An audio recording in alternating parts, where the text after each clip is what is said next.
Rostros que dejan huella es una presentación de los parques temáticos Los Aleros, la Venezuela de antier y la Montaña de los Sueños. Una foto. Sí. Participas para obtener un pase anual para venir a visitar de cortesía todos estos 4 o 5 locuras que yo he hecho en mi vida. La dinámica es muy sencilla y busca celebrar el Día del Padre, pero eso no te lo voy a contar yo. La cosa será así: sube una historia en tu Instagram de una foto con tu papá en los parques temáticos y automáticamente estarás participando. Hay 2 cosas que no debes olvidar: etiquetarnos y que tu perfil esté público. No importa en qué parque temático o en qué año fue tomada tu fotografía. Solo tiene que aparecer tu papá o que tú seas el papá. ¿Sí o no? ¿Sí? Después vas a venir a los comentarios de esta publicación y nos vas a comentar en qué parque fue tomada esa foto en la que nos etiquetaste. Y ya con eso vas a tener todos los pasos completados para participar en esta dinámica. Por cierto, seleccionaremos a los ganadores de manera aleatoria a través de una aplicación. Y aunque ya te dijimos qué es lo que vas a ganar, permíteme explicarte algunas características de nuestro Full Pass.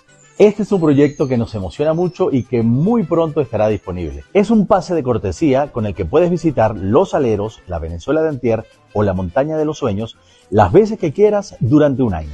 Daremos 3 pases de estos: uno para las fotos tomadas en Los Aleros, otro para las fotografías tomadas aquí en la Venezuela de antier y el otro para las fotos tomadas en la Montaña de los Sueños.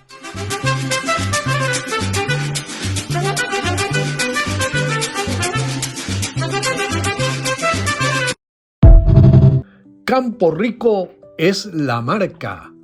Pruebe el queso amarillo de búfala, la crema de leche o natilla y el requesón. Sin discusión, Campo Rico es la marca. El Convención Hotel Boutique en Mérida es el sitio de encuentro de quienes nos visitan y sus familias. Excelentes, bellísimas, confortables y acogedoras habitaciones. Ven y visítanos y disfruta de nuestros diversos ambientes y servicios. En la avenida Alberto Carnevali, vía La Hechicera.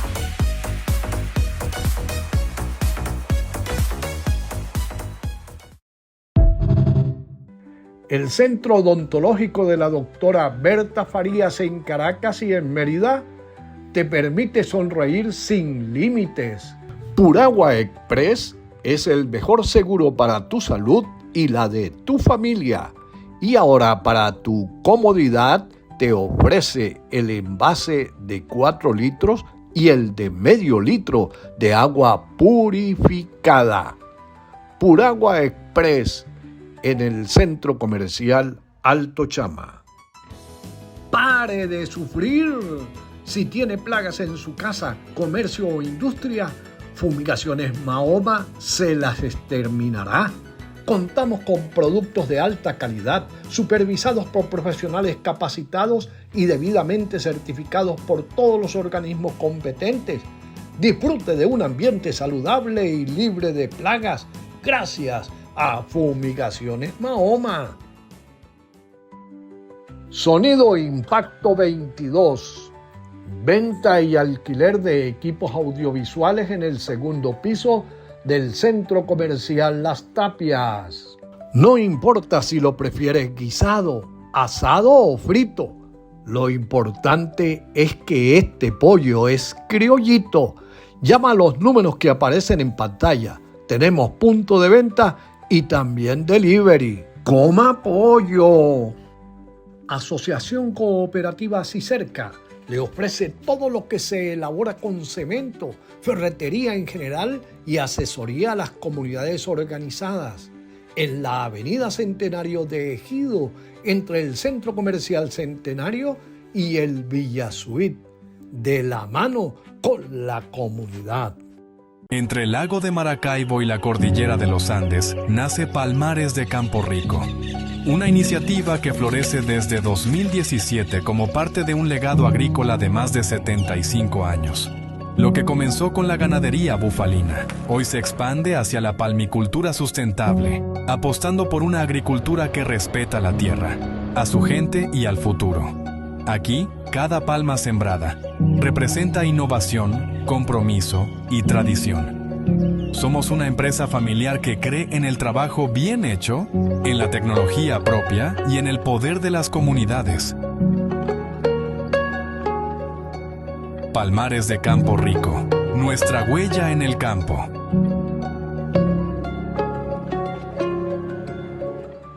Este es el mensaje de civismo. Las buenas acciones tienen su recompensa. El respeto por el otro comienza por el respeto a nosotros mismos. La ciudad es el reflejo de nosotros mismos. La ciudad comienza en casa. Respetar el semáforo es respetar la vida. Juntos hacemos ciudad. Este fue el mensaje de civismo.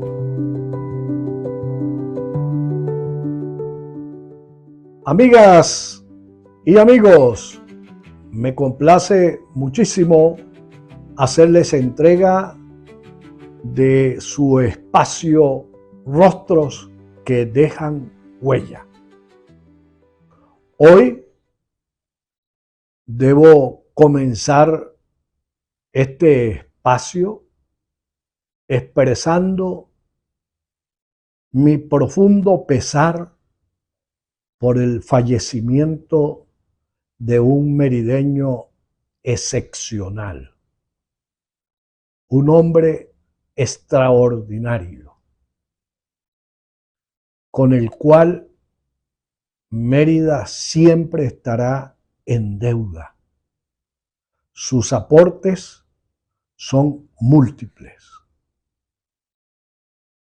Pero para que ustedes tengan una idea de quién estamos hablando, nada más y nada menos que del fundador de Mérida Entidad de Ahorro y Préstamo Merenap, el doctor Alberto Newman Briceño.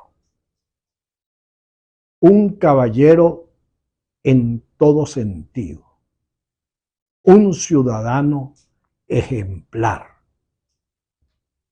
un servidor comunitario, honesto a toda prueba.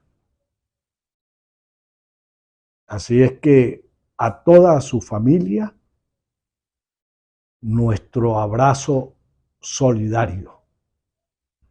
Y les digo algo, siempre se sentirán orgullosos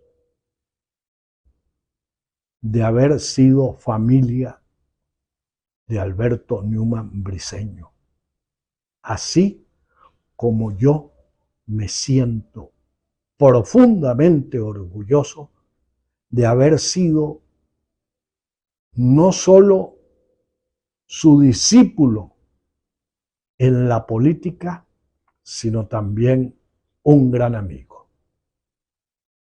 Y para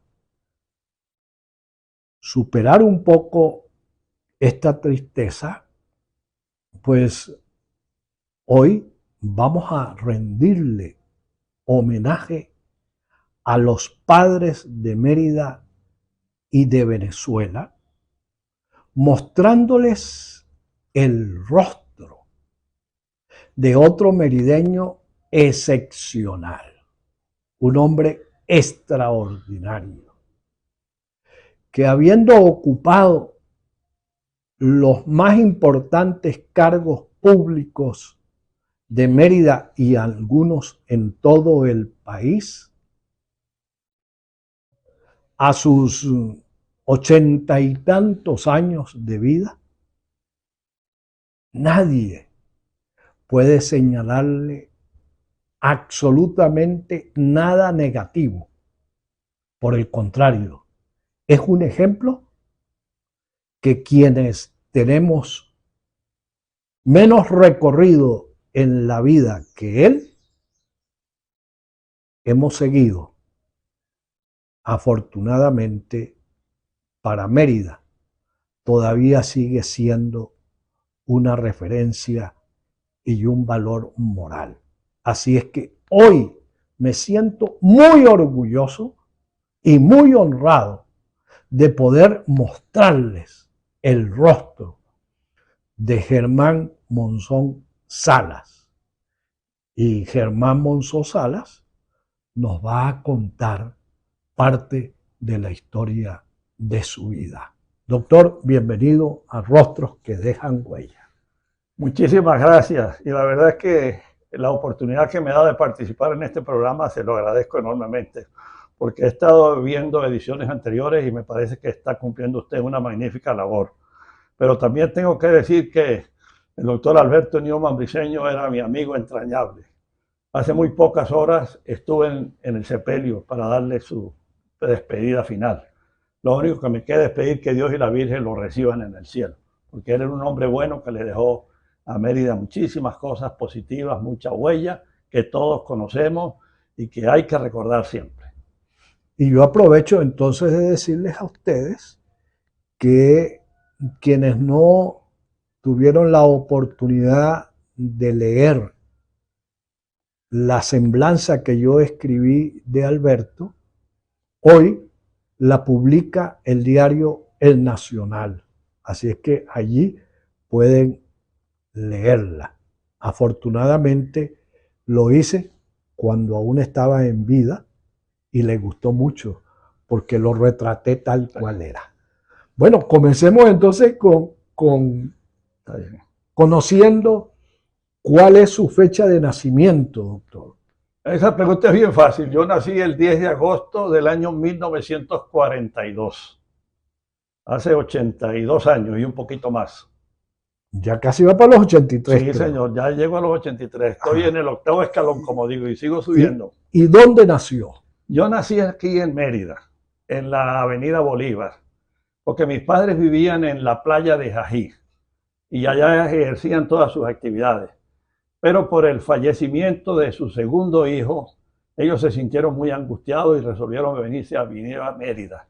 Y estando en Mérida, nacimos 2 de los 9 hermanos. El otro que nació también aquí en Mérida fue Omar, el médico, que hace unos cuantos años murió. De manera que yo nací en Mérida, pero fui criado en Jají, con cambures y queso, ¿no verdad? De manera que sabroso. La raíz mía es de ese pueblecito tan bello que tenemos hoy día prácticamente olvidado y abandonado. Pero esa es mi cuna, mi origen, realmente, Jají. Nos gustaría que nos hablara de su papá y de su mamá. Mi papá era hijo de Ramón María Monzón, que vivía en Ejido. Y de pronto ellos resolvieron cerca del año 1900 mudarse para hasta Jají. Y allá justamente al final del año 1900 nació mi papá, Julio Antonio Monzón Uzcati. De manera que él es nativo de Jají. Y se casó después de un tiempo con Doralicia Salas Ciboli de Monzón, ¿no verdad? Nativa de Jají, hija de prácticamente de ascendencia italiana directa. Los abuelos de ellos llegaron a Venezuela, pasaron por Chivará y se fueron y se quedaron en Jají. Y allá vivieron y procrearon 12 hijos. Y la abuela materna mía, o sea, la mamá de mi mamá, era la 4ª de las hijas de ese matrimonio italiano que llevó a Jají.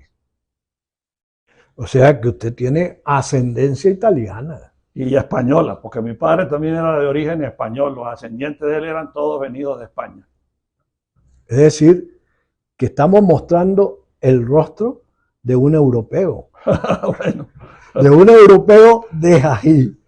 Bueno, la verdad es que es posible que valga esa comparación, ¿no? Pero lo cierto es que uno pudo haber tenido toda esa sangre europea, pero la sangre del lugar donde se vive, la comunidad, la gente que vive allí, pues le contagia a uno su espíritu. Y ese es el espíritu mío, un merideño de Jají. Muy bien. Háblenos, por favor, de su niñez, porque yo presumo que su niñez, a pesar de que usted nació en Mérida, pues la vivió en Ají, ¿o no? Sí, los recuerdos de mi niñez son justamente de Ají. No tengo claro a cuántos años llegué yo a Ají, pero lo cierto es que sí recuerdo mis juegos de carritos hechos con pedazos de madera de café, con una lata de sardinas encima, y nos íbamos a una quebrada que quedaba allí cerca de la casa del quebradón a desviar el río, imagino. Había un grupo de muchachos. Y aparte de eso, la hacienda de mis padres era muy rica porque ahí habían cochinos, gallinas, vacas, mulas, habían todos esos animales. Y aparte de eso, el cultivo fundamental era el café. De manera que yo crecí viendo todas esas actividades, viendo toda esa riqueza, toda esa economía propia que prácticamente tenía esa hacienda El Carmen en la playa de Ají. De manera que esa fue mi infancia, ¿no? O sea que mis amigos, inclusive yo estudié mis primeros 3 grados en la playa de Ají. Y en la escuelita ya. En la escuela, en una escuela que con tanta suerte quedaba al frente de la casa donde vivíamos. Entonces yo no tenía que caminar mucho, y allá aprendí mis primeras letras, mis primeros grados, hasta 3er grado. Y de allá pues se mudaron mis padres por segunda vez a Mérida en el año 1950. Y entonces fue cuando me inscribieron en el Colegio San José de Mérida. Ajá. Y cuando usted hablaba de las latas de sardinas, con las cuales jugamos mucho, porque ese era el carrito que arrastrábamos con una cuerda de hilo, de torno, etcétera. También, yo no sé si usted tuvo esa oportunidad, cuando estábamos muchachos, utilizábamos los carretos de hilo. Claro. Y le poníamos unas ligas y unas cosas, y ese era un carro ya más sofisticado, ¿no? En aquella época no se hablaba de los carros de doble tracción, pero había una señora, por cierto, de ascendencia italiana, que vivía ahí mismo en la playa, que era costurera, se llamaba Filomena Deseo, y ella nos regalaba los carretes de los hilos. Ajá. Entonces se le hacían unas muescas y con una liga esos carretes caminaban, pero eran capaces de pasar por cualquier cuesta, ¿no verdad? Era un juguete muy predilecto para nosotros, ¿no verdad? Entonces teníamos las latas de sardinas que cargábamos piedras y arena, y los carretes que eran, como decir, el vehículo potente para ayudar a la lata de sardinas. Y salían gratis. Y salían gratis, sí, señor. Sí. Porque difícilmente... Bueno, por supuesto, también jugábamos trompo. El trompo era predilecto, ¿no verdad? En aquella época, sí. Y metra. Metras también, sí, señor. Y en el periodo de vacaciones escolares, volar papagayo, ¿no? Pues no era muy... Que aquí le decíamos cometa. Sí, cometa, no era muy común, pero sí recuerdo mucho un juguete que nos llevó mi papá, que era un carrito que se le daba cuerda, se ponía encima de una mesa y el carro no se caía. Cuando llegaba al borde, él retrocedía. Ese era un carro inteligente. Ese era un carro inteligente. De manera que ese fue un juguete que por mucho tiempo nosotros adoramos, porque eran varios de los hermanos y hermanas que lo disfrutaban. Se lo disputaban. Lo disfrutábamos. Sí. Por eso, pero Sí, cada claro, quien pedía claro, un ratico, préstemelo a mí, préstemelo a mí. Así es. Y los demás muchachos del pueblo, los que no tenían recursos de ningún tipo, envidiaban de tener ese carrito. Ese carrito era, como decir, único, porque primera vez yo creo que nadie más lo tenía. Yo no sé de dónde lo sacó mi papá, ¿no verdad? Ajá. Pero el juguete de todos allá eran los carretes y las latas de sardinas, ¿no verdad? Y montarse en un caballo de un carruzo también, ¿no verdad? Ajá. Un carruzo claro. que tenía la parte de la raíz, era como una especie de cabeza, entonces se le ponía una cuerda y salíamos un grupo de muchachos para el quebradón arriando el carruzo, porque era supuestamente un caballo. Y a ver cuál era el más veloz. Sí, señor. Claro, eso lo practicamos mucho. Bueno, exacto. Ajá. Sus hermanos. Mis hermanos, nosotros 9 hermanos, 9. 5 hembras y 3 varones, y 4 varones.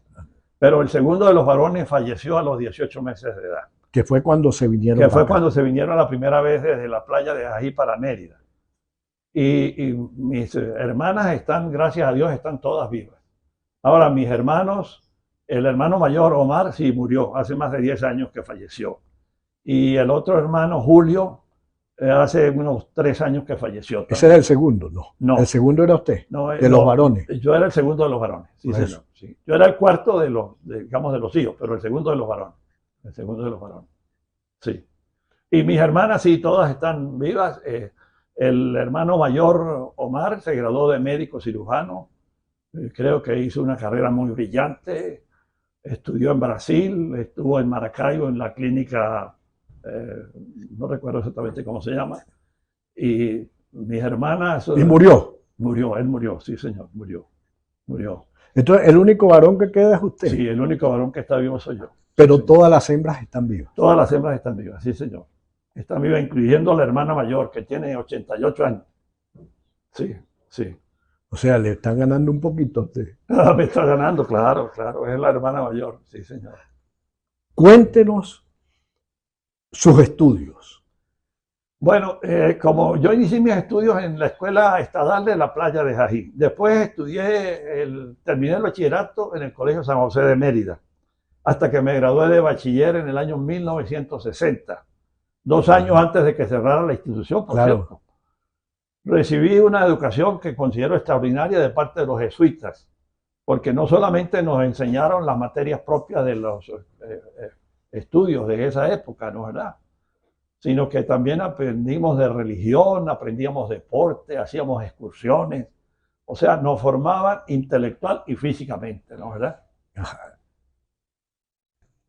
Un niño que viene de un pueblo bien retirado de la capital y comienza a estudiar en un liceo, en un colegio privado, donde no solo estudiaban chamos de Mérida, sino de todo el país. ¿Representó para usted el ingreso al Colegio San José un impacto? Por supuesto, fue un enorme impacto, ¿no es verdad? Me costaron varios meses para adaptarme, ¿no es verdad? Porque yo venía, como se dice, demasiado campesino, ¿no es verdad?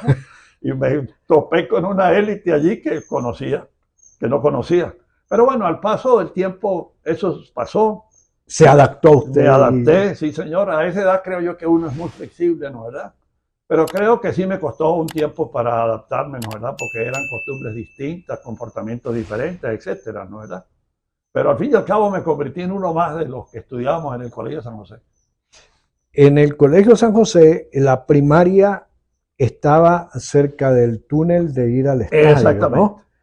Y en el edificio era secundaria. Era el bachillerato. Bachillerato. Sí. A usted le tocó A mí me tocó en ambos sitios. En ambos lugares, sí señor. E inclusive cerca del túnel, ahí estaba la escuela primaria, ¿no es verdad? Claro. Pero sin embargo, recuerdo que creo que el 5º y el 6º grado lo hicimos dentro del edificio, todavía recuerdo, Ajá. dentro del patio interno que daba el 4º y 5º grado. Sí, en el patio interno, pero también estudié en esa área, Exacto. en esa área de ahí. ¿Y quién era el prefecto? El prefecto era el padre Machín Barrena. Machín Barrena. Machín Barrena, sí, que se le tenía un gran respeto, ¿no verdad?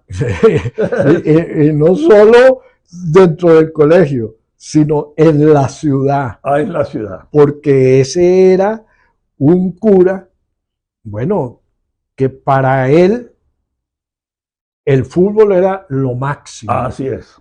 A tal punto que cuando había juego y le tocaba al Colegio San José en el Estadio Mérida jugar, casi siempre terminaba en una tángana y el primero que se quitaba la sotana y a golpe limpio era el padre Machín Barrena. Así es. Ajá. Entonces, recordando al padre Machín Barrena, ¿usted practicó algún deporte? No, el fútbol era tan, digamos, lo teníamos metido. Era contagioso, pero además obligatorio, creo yo, ¿no? Obligatorio, pero déjeme contarle esto anecdótico. Como nosotros practicábamos fútbol dentro del pensum escolar, vamos a decir, porque había tiempo de recreo donde teníamos equipos internos y externos, la fiebre nuestra era tan grande que un grupo de compañeros que vivíamos por ahí cerca descubrimos que nos podíamos meter al Estadio Lourdes por la parte de abajo después de las 5 de la tarde y nos íbamos a jugar fútbol. Y le voy a decir que yo también, los muchachos que vivíamos allí en el llano, descubrimos eso, donde hoy está el edificio administrativo de la universidad. Por ahí nos metíamos también. ¿Cómo sé que eres bien merideño? Pero déjeme contarles lo que nos pasó. De pronto apareció un señor Montilla que nos blandía un machete y nos sacaba corriendo. Le cogimos muchísimo miedo de jugar fútbol a las 6 de la tarde, porque al señor Montilla le habían dado instrucciones de que no nos dejara jugar a esa hora, ¿no? Que saliéramos del campo. Ahí también, en ese potrero, no en el campo, sino en el potrero, por donde uno se metía para entrar al campo, tenía sus vacas un señor Nacho Varela. Yo recuerdo las vacas, pero el dueño no. Yo sí, vivía ahí en la avenida 4. Ajá. Y recuerdo mucho porque nosotros también hacíamos ese... Quiere decir que nosotros conocimos a la Mérida donde no existía, por ejemplo, la avenida Don Tulio. No, nada. La ciudad llegaba hasta ahí, de ahí para abajo eran potreros. Todo era potrero. Potrero. Claro. Potrero. Es decir, tuvimos la fortuna de conocer a aquella Mérida. Igual que todo esto que se llamaba la otra banda. No, esto era puro potrero. Potreros y caña de azúcar había aquí. Yo conocí todo esto cuando no había vivienda. Habían unas cuantas por ahí muy raras. Sí. Claro, esta era la otra banda. La otra banda, así es. Bueno, usted termina su 5º año de bachillerato en el Colegio San José. Y tengo que preguntarle, teniendo su casa en Mérida, teniendo toda la familia en Mérida, qué raro que usted no estudió en la ULA, sino que se fue para Maracay. Es una pregunta bien interesante porque yo recuerdo que en mi casa, mis padres, sobre todo mi mamá, me decía, pero usted sí es bien exclusivo. Aquí hay ingeniería, aquí hay farmacia, aquí hay medicina, aquí hay derecho y usted se tiene que ir de Mérida. Yo no entiendo eso. Y los que habíamos 3 personas en el Colegio San José que queríamos estudiar agronomía, que recuerdo que eran Francisco de Jesús, Helio Corredor y mi persona. Y Helio Corredor fue el que nos abrió las puertas realmente, porque él tenía un primo que era ingeniero agrónomo. Y entonces él nos habló y tal. Entonces nosotros dijimos, no, nosotros nos vamos de Mérida a estudiar. Claro, para mí eso fue un choque porque yo tenía que dejar a Mérida.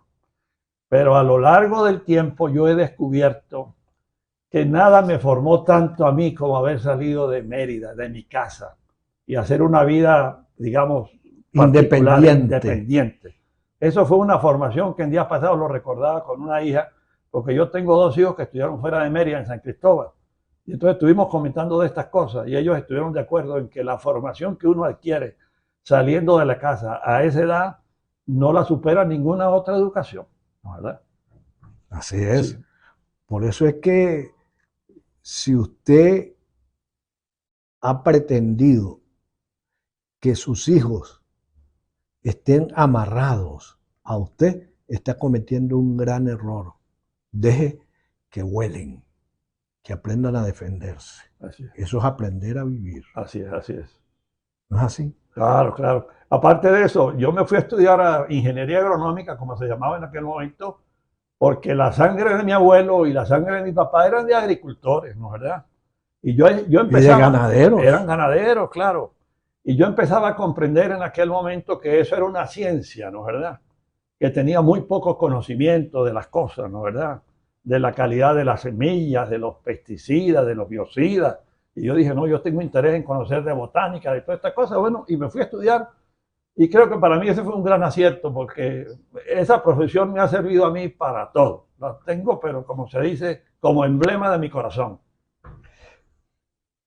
Cuando usted se gradúa de ingeniero agrónomo, ¿regresa a Mérida o va a otra parte? Déjeme contarle un datico muy pequeño. Cuando yo me fui de Mérida, lo primero que hice fue, porque yo me había inscrito en COPEI desde el Colegio de San José.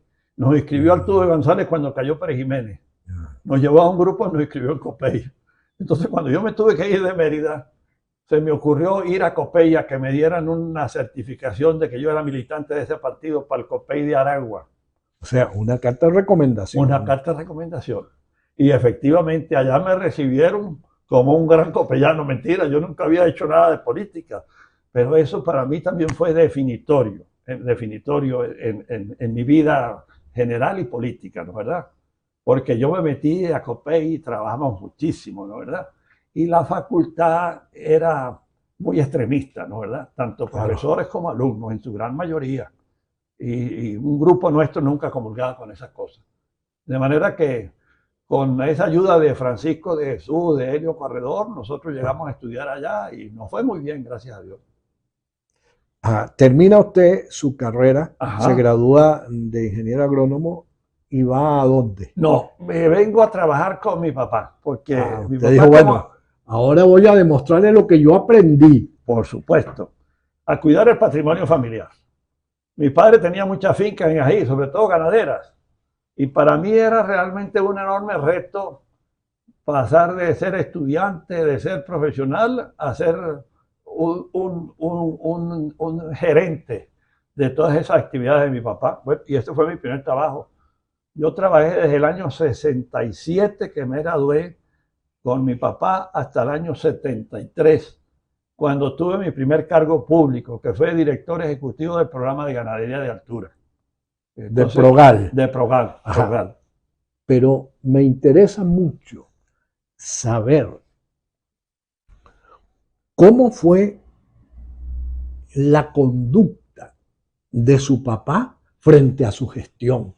Ya usted como ingeniero y gerenciando la Yo finca. creo que fue extraordinaria. Yo siempre me entendí muy bien con mi papá, muy siempre, siempre. Eso fue un alivio para él porque ya tenía una edad avanzada, ¿no? ¿Verdad? Claro. Entonces yo llegué a asumir todas las responsabilidades. Y no solamente eso, sino con la ayuda de Lourdes, mi esposa, ya en ese momento ya me había casado, pues hicimos una transformación desde la casa ya grandísima de la Hacienda del Carmen en la playa a todas las actividades agropecuarias propiamente. Yo empecé a hacer unas transformaciones muy grandes y llegamos a obtener, por ejemplo, 70 quintales de café por hectárea, que era una cifra. Eso era muchísimo. El promedio nacional era 4 quintales. Entonces, bueno, mi papá quedó convencido que yo conocía la materia. Es más, allá había unos corrales, un desorden, y ahí hice yo mi primera construcción. Hicimos un establo para 12 vacas que las tenía él en las cruces, pero que prácticamente no daban sino lástima. En vez de dar leche. Y las llevamos para allá. Y llegamos a tener un promedio de 20 litros. Y mi papá decía, yo nunca había visto vacas de 20 litros, hermano. Y además, yo recuerdo que las teníamos que ordeñar entre 2 personas. Porque el apoyo de las vacas dura un tiempo muy corto. Y ordeñarlas a mano para una vaca de 20 litros es un tiempo que cesa el estímulo del ordeño. Entonces después compramos una máquina y todo eso, ¿no? ¿Verdad? Pero bueno, eso, papá estuvo encantado con esas cosas. Qué bien, qué bien. Vamos a comenzar a conocer entonces, desde que usted llega a dirigir Progal. Ajá. Y de ahí todos los cargos que usted ha desempeñado. Bueno, en Progal, realmente que mi mayor trabajo en Progal fue poner disciplina, porque yo vi que ahí no había disciplina. Pero tuve la suerte que en el consejo directivo de Progal habían 2 personas, el profesor Máximo Peña, que era de la UCB, y el profesor Jesús Bracho Barreto, que eran, digamos, el consejo que manejaba el programa de ganadería de altura. Y ellos aceptaron de que había que poner disciplina. Y entonces a mí eso no me costó absolutamente nada. Yo empecé a llegar allá al hockey a las 3 de la mañana los primeros días para ver cómo era la cosa sin decirle a nadie. Entonces la gente consideró que la actitud mía era seria, ¿no es verdad? Y empecé, creo que, a ganarme el respeto de todo. Y después de eso hicimos por primera vez investigación, publicaciones, pero el éxito más grande estuvo porque después de un viaje que me habían aprobado a mí para ir a Centroamérica, fuimos a Turrialba en Costa Rica, y en el sistema de Centro Agronómico Tropical de Investigación y Enseñanza en Costa Rica, yo vi un modelo de producción de leche que cuando veníamos en el avión yo le decía a Jesús Bracho, mire, voy a llegar al hockey a hacer esto. Y lo hicimos, lo pusimos a funcionar en el hockey. Y eso dio un gran resultado. Esa fue la ganadería de altura realmente, porque todos los parámetros de productividad con ese sistema de pastoreo rotativo, intensivo, con la primera cerca eléctrica que hubo en Jají, yo creo que hasta en Mérida, que la pusimos en el hockey, por iniciativa mía, pues las cosas se fueron transformando, ¿no? ¿Verdad? Y después de tener 5 años ahí, un buen día cuando ganó Luis Herrera Campins, yo dije, yo me quiero ir a trabajar en política, porque a mí me había gustado la política, y estando de estudiante, yo fui dirigente estudiantil, fui directivo del centro de estudiantes, y luchábamos mucho contra los extremistas. Allá en la central. Nos agarrábamos a golpes y todo, luchábamos por la libertad del país siempre. Y entonces, yo quería, y efectivamente, tuve la suerte de que muy poco tiempo después de salir de Progal, me llamó Raúl Alegret Ruiz, que era El presidente del IAN, ¿no? el presidente del LLAN. Claro. Y yo le digo bingo, porque yo quería conocer la reforma agraria, de la cual se habla muy mal y no es porque la gente no la conoce. Y entonces me nombró director regional del Instituto Agrario Nacional. Montamos una oficina aquí en Mérida que manejaba los Andes y Barinas y el municipio Páez. De Apure. De Apure. Y creo que tuvimos muchísimo éxito. Bueno, yo diría que tal vez yo salí premiado porque de ahí me sacaron a presidente de Corpo Andes, ¿no verdad? ¿Verdad? Claro. Entonces, para ser presidente de Corpo Andes, mi primera juramentación con el presidente Luis Herrera Campín. Él fue el que me juramentó presidente de Corpo Andes. Y estando de presidente de Corpo Andes, un buen comienzo del año 1983, me suena un teléfono privado que había en Corpo Andes y era Luis Herrera que me llamaba a mí directamente. El presidente. El presidente, no era la secretaria. Y eso lo he contado yo y por eso lo voy a volver a decir. Entonces me dice Luis Herrera, mire Germán, pero eso me ha costado mucho para conseguirlo a usted. Y yo, pero es que usted me está llamando por ese teléfono y ese teléfono solamente lo atiendo yo cuando estoy aquí en la oficina. Ah, no, es que véngase para acá, para Caracas, porque yo necesito hablar con usted. Y me fui para Caracas al otro día. Era una orden. Una orden. Y cuando llegué me dijo, Germán, te llamo porque es una cosa que no quería que nadie se enterara hasta que yo no se lo dijera a usted. Yo lo quiero designar a usted gobernador de Mérida. Entonces, ay, presidente, ¿cómo me va a echar esa broma? Usted no sabe la alegría que yo tengo en Corpo Andes porque me va muy bien. Déjeme tranquilo allá. Déjeme tranquilo. Entonces el presidente me dijo, no, hermano, yo lo necesito a usted allá y tal.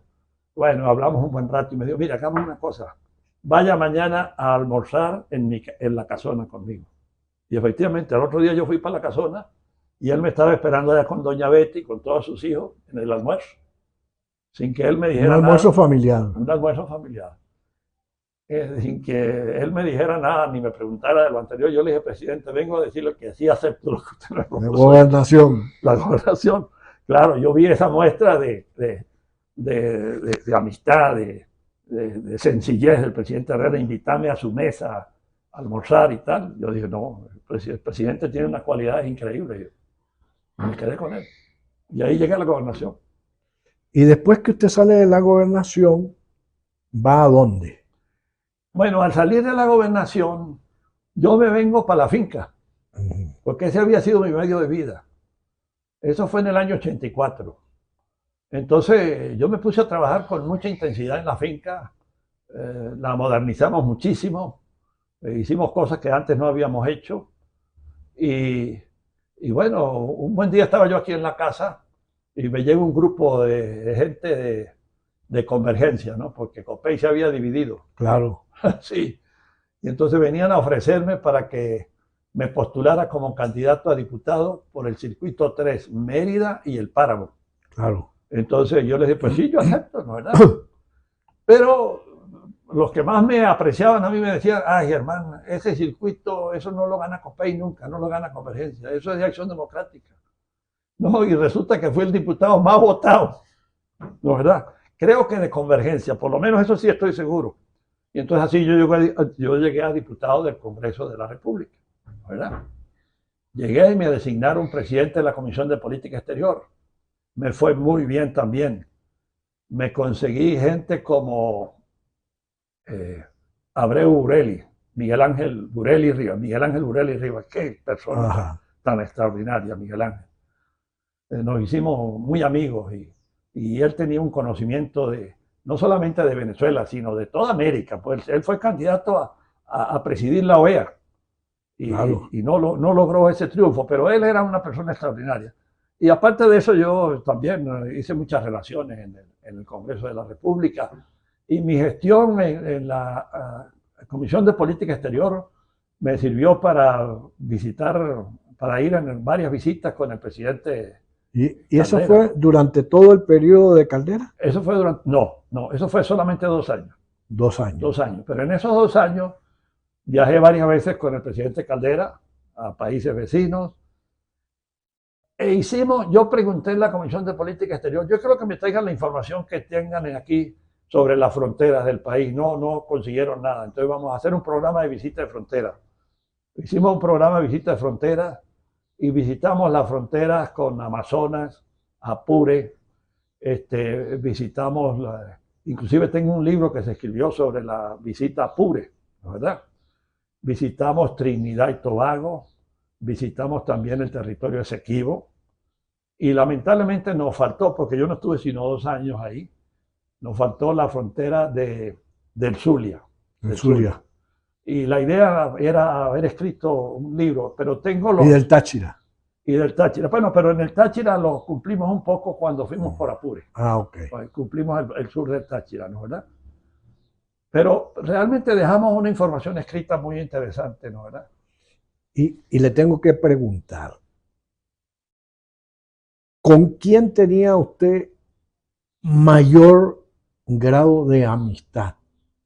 ¿Con Luis Herrera o con Caldera? Bueno, yo diría que casi igual, porque, claro, yo fui gobernador de Luis Herrera y de Caldera fui diputado, ¿verdad? Pero, por ejemplo, en una ocasión necesitábamos hacer una interpelación al ministro de Relaciones Interiores en la Comisión de Política Exterior. Y el ministro Ramón Escobar Salón no quería ir. Entonces yo me fui para Miraflores y el presidente Caldera estaba ocupado. Pero de momento dado pasó por un lado mío y le dijo, presidente, yo necesito que usted me ayude en lo siguiente. Le expliqué, mire, este ministro no quiere ir. No se preocupe, Germán. Y a la semana siguiente fue el ministro. De manera que el presidente Caldera me respondió a mí de inmediato, ¿no verdad? Va porque va. Una muestra de confianza también, de Claro, amistad, de amistad. por supuesto. Pero claro, yo diría que con Luis Herrera la amistad fue mayor porque después de haber dejado la presidencia, él estuvo 2 veces aquí en mi casa, se quedó aquí conmigo, ¿no verdad? Y me brindó una amistad que yo nunca entendí por qué de tanta profundidad, porque yo le preguntaba a él de todo, ¿no verdad? Sobre los problemas políticos más acuciantes en ese momento del país. Usted ha insistido y sigue insistiendo y continuará insistiendo mientras pueda en la necesidad de acercar más a Mérida con el resto del país, incluso con unos túneles Claro. por Sierra Nevada, por allí, Sí. por no sé dónde. Háblenos un poquito de eso, por Déjeme favor. explicarle de dónde surge todo esto. El cargo de Progal era para los 3 estados andinos, el programa de ganadería del turismo. Claro, El cargo de Corpo Andes era para la región de los Andes. El Instituto Agrario Nacional era para la la región de los Andes. Entonces eso me llevó a mí a conocer la región de los Andes y después gobernador de Mérida. Entonces yo inmediatamente visualicé que el problema del desarrollo de Mérida y los Andes era la vialidad. Entonces en el año 2014 se hizo un pequeño libro que se llama Comunicación para Mañana, Carreteras de Hoy, que era un diagnóstico, que el método científico dice que hay que hacer primero un diagnóstico para hacer cualquier proyecto o estudio. Lo hicimos. Yo me lo llevé al centro de ingenieros, se lo presenté al ingeniero Bolívar y le digo, mire, yo quiero que nombremos una comisión aquí en el centro de ingenieros. Y él inmediatamente aceptó, nombramos una comisión. Duramos desde el año 2015 hasta el año 2017, hicimos 72 reuniones. Y todas las reuniones tuvieron minutas, que ese es el método que yo siempre recomiendo. Cuando usted se reúna con algo, tiene que quedar algo escrito. Si no, una reunión no sirve de nada. Se perdió el Se tiempo. perdió. Pero esas reuniones todas quedaron por escrito. Entonces, en esa reunión participaron 160 profesionales de todas las áreas, arquitectos, ingenieros, multidisciplinaria. Multidisciplinaria. Y entonces de allí salió un primer libro que tiene 1380 páginas, que se llama Diagnóstico y Profesión Vial de Mérida, y donde se habla por primera vez de los túneles, que realmente fue, como si se quiere, una ilusión que yo tuve, porque me puse a ver Google Earth y algunos conocimientos muy generales que tenía, y un día me llevé a José Mendoza Angulo y a Luis Rodolfo Macei, que es especialista en túneles, para que viéramos si en el Morro, allá donde está el río Nuestra Señora, ahí se podía hacer un túnel. Y cuando el ingeniero Luis Rodolfo Macei dijo, ahí está la roca viva, claro, hermano, eso es lo ideal. Entonces yo dije, por aquí va, por aquí. Por ahí son los tiros. Por aquí empiezo. Bueno, entonces nos dedicamos mucho esfuerzo y al final logramos un equipo relativamente pequeño, de los mismos que habíamos trabajado en el 160. Y ahí quedó el profesor Roberto Úcar Navarro, el profesor Wilber Contreras Miranda, el profesor Omar Antonio Guerrero, y estoy yo, ¿verdad? Entonces nosotros cuatro hicimos un segundo libro que se llama Rutas del Progreso, que era decir cuál era la ruta de los túneles y que de dónde iba a salir el dinero y cómo se iba a hacer. Entonces estoy realmente sorprendido de ver la calificación científica de estos señores que nos ayudaron. Ellos son realmente unos ingenieros y unos geólogos. Omar Guerrero es doctor en geología, Roberto Uca es doctor también, geólogo, y Wilber Contreras Miranda tiene 2 doctorados en arquitectura y es un tipo que tiene más de 30 obras escritas. Es una autoridad. Es una autoridad increíble. Entonces, bueno, hicimos eso y después hicimos otros libros y en ese segundo libro ya está la ruta de los túneles desde los Guaymaros en Ejido hasta salir a Los Limones al sur de la Zulita, abajo de la Zulita. Entonces podemos conectar el sur del lago de Maracaibo con el alto llano de Barinas por túneles, por carretera de primera línea, por autopista, sin curvas, sin pendientes. Nosotros mismos estamos asombrados. Ok. Eso es algo realmente extraordinario que merece que hagamos un segundo programa para hablar de eso. Creo que sí. Pero, ¿usted cree que sea factible construir ese proyecto? Sí, porque justamente en estos 2 últimos libros lo que hemos orientado es la factibilidad técnica y económica. Entonces, técnicamente es posible y económicamente también, porque esa fue la primera duda que se nos planteó. Esas obras son multimillonarias, cuestan muchos millones. Pero resulta que yo estuve en Noruega y Noruega, el Reino de Noruega, es el país del mundo que más túneles tiene. Tiene más de 1000 kilómetros de túneles carreteras. Y yo soy muy preguntón. Fui a preguntar y vi muchas cosas y tal. Y yo dije, estas son la gente que sabe de túneles. Entonces, hemos hecho una investigación de cuánto cuestan los túneles en Norteamérica, Canadá, en Europa, en Sudamérica. Y resulta que los noruegos tienen una cotización que puede ser como la mitad, ¿no? ¿Verdad? Entonces, nos faltan 2 cosas para tener otros elementos, aunque ya los tenemos todos. Es poder ir a Colombia, donde ellos están haciendo un programa que se llama 4G, cuarta generación, 20 túneles, de los cuales ya han inaugurado 8 túneles. Entonces, nosotros queremos ir a ver eso porque es la misma geografía, son los mismos Andes, ¿no, verdad? Y lo otro es que nos permitan entrevistarnos con los noruegos para conversar con ellos, porque la inversión, cuando nosotros la llevamos a petróleo, hemos descubierto una cifra asombrosa. Con 10.000 a 20.000 barriles diarios de petróleo en un fondo que lo hemos denominado Fondo Petrolero Andino, podemos hacer todas esas obras y sobra dinero. Hoy día todavía le están regalando a Cuba, ¿no es verdad?, más de 20.000 barriles diarios de petróleo y llegaron a regalar 100.000. Muchísimo más. De manera que estamos administrando muy mal el recurso petrolero. Entonces, con eso nosotros tenemos claro, técnicamente no vamos a tener problemas. Muy bien. Bueno, ahora yo quiero que usted nos hable de su vida afectiva, amorosa, familiar, por supuesto, recordar a esa compañera extraordinaria e inolvidable, que yo digo que tuve la fortuna de conocerla, que era una lideresa dentro y fuera de su casa, doña Lourdes. Así es que, pues sí, háblenos un poquito de eso, por favor. Ese es un tema para mí de mucho sentimiento, ¿no? Pero bueno, todo esto que usted ve aquí, eso es obra de ella. es la mano de Lourdes. Para nada. De manera que hicimos una familia muy bella. 4 hijos, ¿no? ¿Verdad? Hermosa. La hija mayor, que es médico, un cirujano cardiovascular. La segunda hija, que es administradora con un posgrado. ¿Cómo se llama? Se llama Lourdes Daniela. La primera se llama María Adriana. Y después el hijo, Germán Javier, que es ingeniero de producción de animal. Y la última, que es abogado, que se graduó cum laude, ¿no verdad? Abogado de la ULA, que por cierto está fuera del país. ¿Cómo se llama? Se llama María Lourdes Monzón. María Lourdes. De manera que todos queremos a los hijos, ¿no verdad? Lógico. Por supuesto. Y para mí la familia es una cosa muy grande.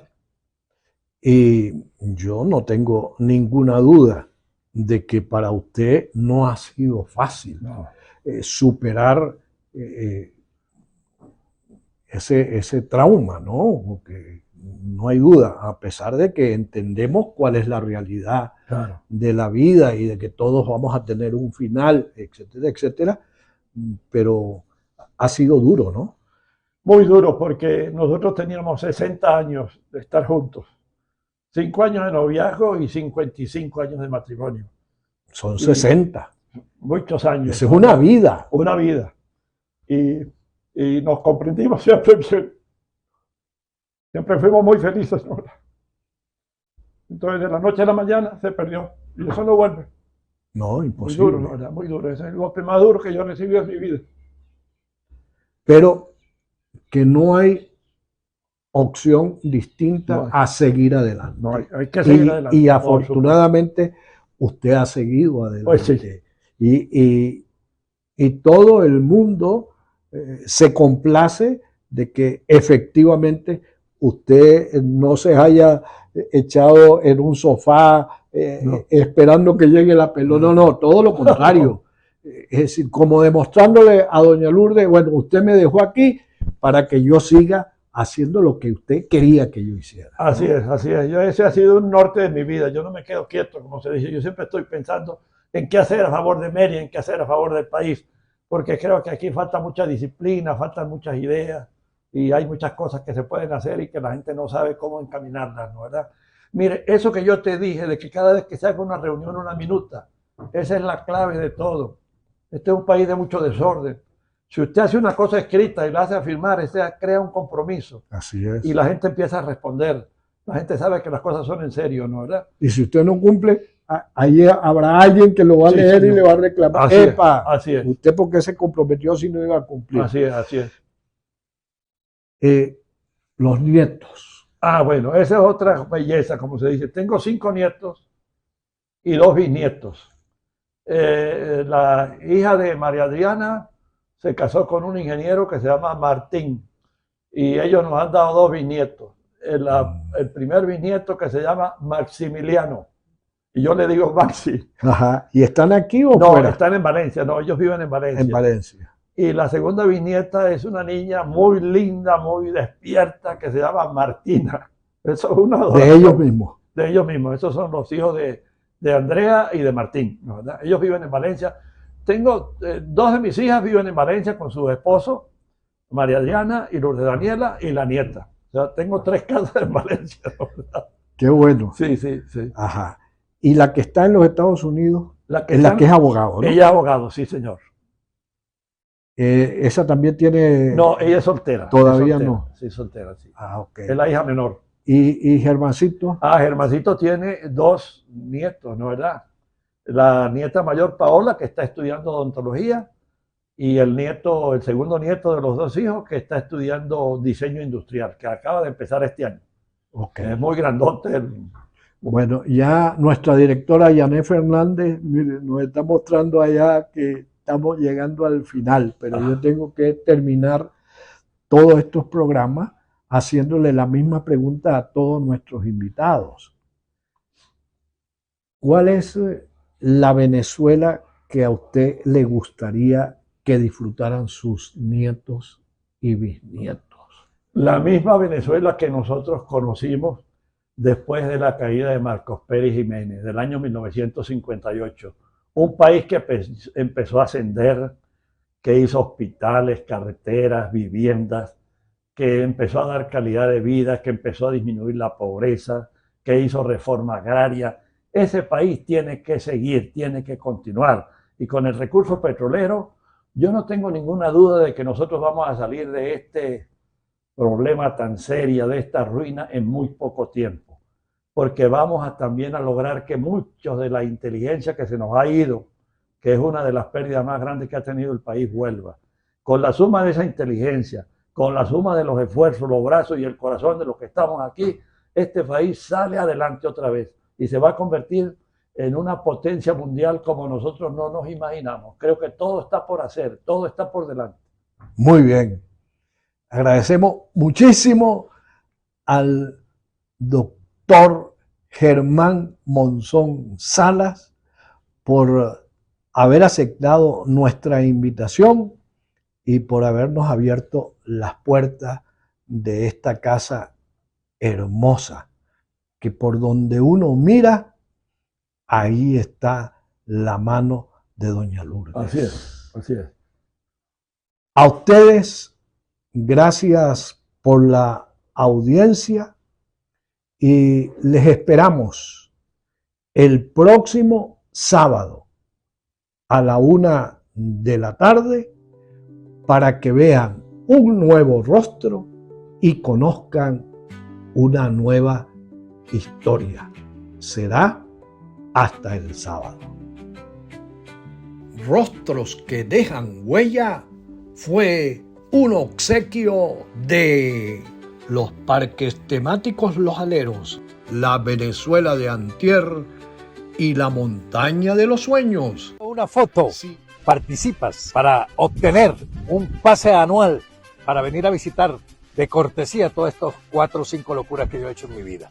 La dinámica es muy sencilla y busca celebrar el Día del Padre, pero eso no te lo voy a contar yo. La cosa será así. Sube una historia en tu Instagram de una foto con tu papá en los parques temáticos y automáticamente estarás participando. Hay 2 cosas que no debes olvidar: etiquetarnos y que tu perfil esté público. No importa en qué parque temático o en qué año fue tomada tu fotografía. Solo tiene que aparecer tu papá o que tú seas el papá. ¿Sí o no? ¿Sí? Después vas a venir a los comentarios de esta publicación y nos vas a comentar en qué parque fue tomada esa foto en la que nos etiquetaste. Y ya con eso vas a tener todos los pasos completados para participar en esta dinámica. Por cierto, seleccionaremos a los ganadores de manera aleatoria a través de una aplicación. Y aunque ya te dijimos qué es lo que vas a ganar, permíteme explicarte algunas características de nuestro Full Pass. Este es un proyecto que nos emociona mucho y que muy pronto estará disponible. Es un pase de cortesía con el que puedes visitar Los Aleros, la Venezuela de Antier o la Montaña de los Sueños las veces que quieras durante un año. Daremos 3 pases de estos. Uno para las fotos tomadas en Los Aleros, otro para las fotografías tomadas aquí en la Venezuela de Antier y el otro para las fotos tomadas en la Montaña de los Sueños.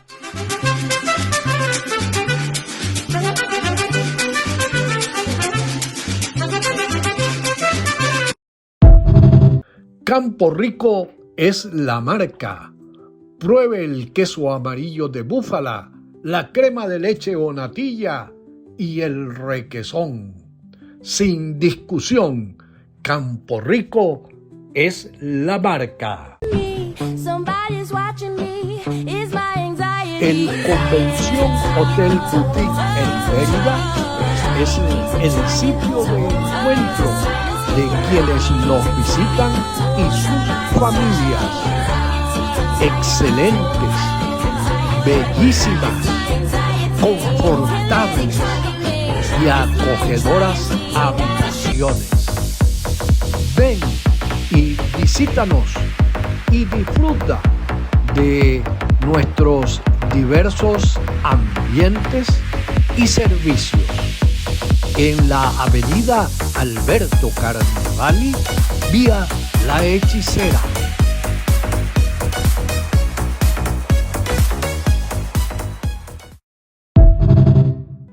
El Centro Odontológico de la doctora Berta Farías en Caracas y en Mérida te permite sonreír sin límites.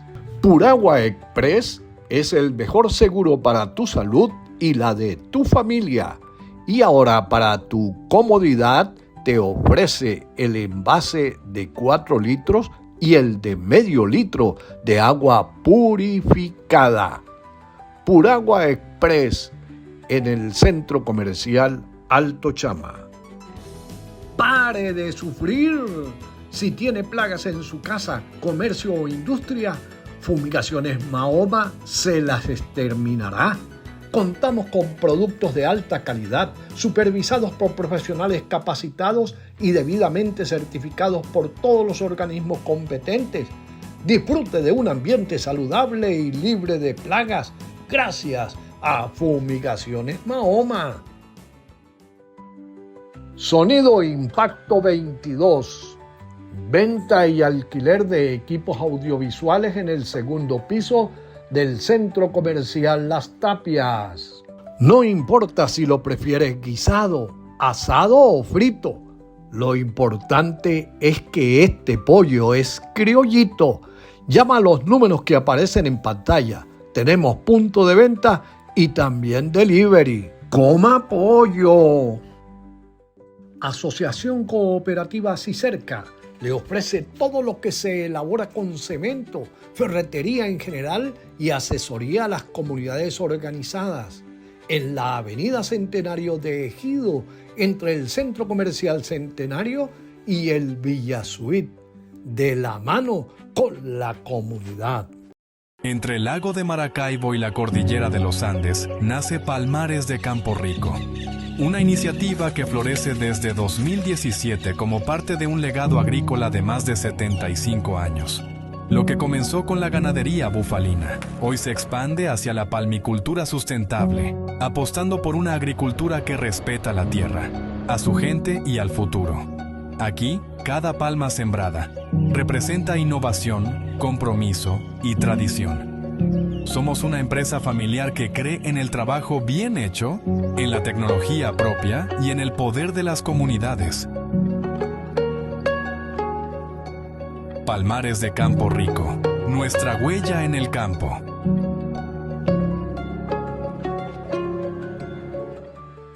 Este es el mensaje de civismo. Las buenas acciones tienen su recompensa. El respeto por el otro comienza por el respeto a nosotros mismos. La ciudad es el reflejo de nosotros mismos. La ciudad comienza en casa. Respetar el semáforo es respetar la vida. Juntos hacemos ciudad. Este fue el mensaje de civismo.